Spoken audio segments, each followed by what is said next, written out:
พานางมาเปลี่ยนบรรยากาศกินข้าวนอกสถานที่กันบ้างหลังจากที่แบบว่าเลิกงานยามใด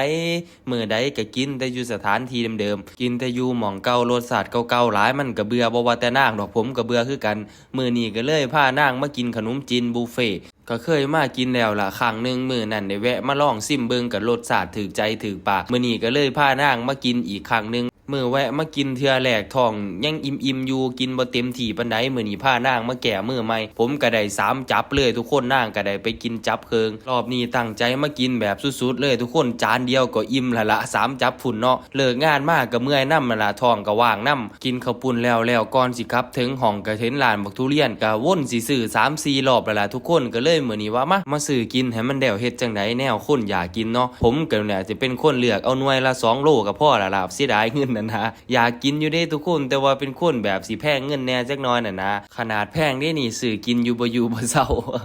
หาเงินมาได้ก็ซื้อแนวในดีกินแน่นั่นล่ะจักโลละ100-200ก็บ่ปานใดดอกว่าปีนึงกินเทื่อนึงเสร็จแล้วแม่ค้าเพิ่นก็แถมให้ผู้นึงพร้อมเด้อร้านนี้แถมมาแล้วว่าสิเอากลับห้องอดใจบ่ไหวก็เลยให้นางยืนซิมกันก่อนอยู่หน้าร้านนี่ล่ะทุกคนนางก็กินบ่ค่อยได้หรอกแต่ว่าเพิ่นก็อยากกินอยู่ส่วนผมนี่โอ้กินได้เบิดนั่นแหล้วว่าแต่มีเงินซื้อ กินได้ทุกอย่างว่าแต่เมียซื้อให้บ่เคยหิหยังหิแต่ได้ซื้อกินเอง